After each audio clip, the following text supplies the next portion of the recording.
warahmatullahi wabarakatuh. Kembali lagi bersama saya Bayu Wirian Mardiana. Kali ini saya akan menceritakan sebuah cerita, yaitu asal-usul tradisi Bau Nyale di Lombok Selatan. Pada zaman dahulu, di pantai selatan Pulau Lombok terdapat sebuah kerajaan yang bernama Kerajaan Tonjong Beru, yang dipimpin oleh rajanya yang arif dan memiliki sebuah putri bernama Putri Mandalika. Putri Mandalika dikenal dengan parasnya yang cantik, matanya yang jelita, rambut bagaikan mayang terurai. Bukan hanya kecantikan fisik saja, tetapi tutur katanya yang sopan, lembut, dan ramah terhadap semua rakyatnya semakin membuat ia menjadi kebanggaan di mata rakyatnya. Karena kecantikan itulah Putri Mandalika mampu memikat hati seluruh pemuda yang ada di belahan bumi Pulau Lombok. Seluruh pangeran dari berbagai kerajaan berdatangan untuk melamar sang putri. Tidak hanya pangeran, pemuda dari rakyat biasa pun berlomba-lomba untuk mendapatkan hati Putri Mandalika. Tetapi tidak ada satupun yang dipilih oleh Putri Mandalika. Karena kekecewaan mereka terhadap keputusan sang putri membuat mereka melakukan berbagai cara, seperti melakukan sayembara hingga terjadi peperangan. Setelah sekian lama sang putri terjebak dalam pilihan yang berat, ia telah membuat keputusan. Ia tidak mau melihat perpecahan di bumi tempat kelahiran yang ia cintai itu. Akan terjadi sebuah kekacauan apabila ia memilih salah satu di antara sekian pemuda yang melamarnya. Akhirnya, Putri Mandalika meminta seluruh rakyat untuk berkumpul di Pantai Segar sebelum azan subuh. Akhirnya pada saat itu, pemuda yang ingin meminangnya berbondong-bondong. Para pemuda berbondong-bondong berdatangan ke tempat itu. Tak terlupakan pula seluruh rakyat yang mengagung-agungkan dirinya, mulai dari orang tua, dewasa, hingga anak-anak. Berdatangan seraya ingin tahu siapa gerangan yang memikat hati putri, dan tentu saja yang ia pilih menjadi suaminya.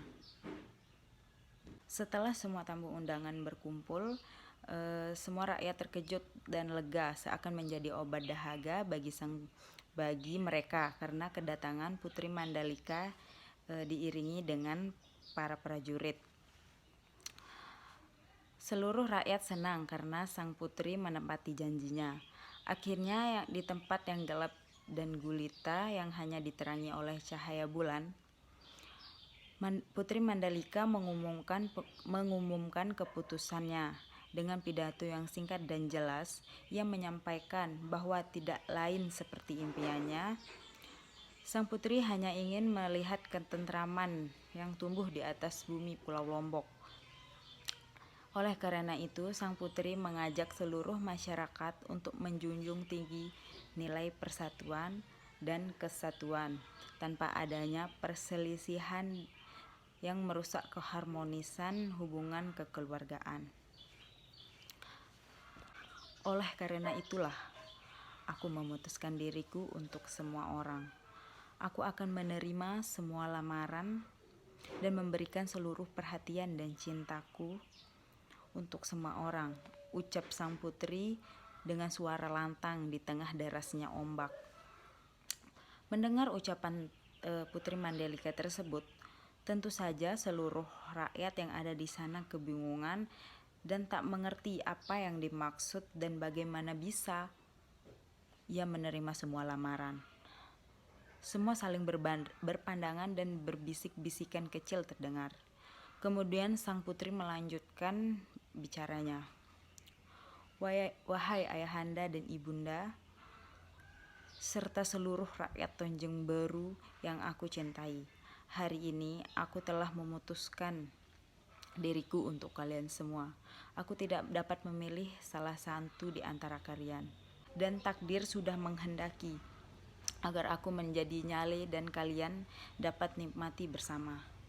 Pada saat itu kilap dan peting menggelegar disertai angin kencang yang bersamaan.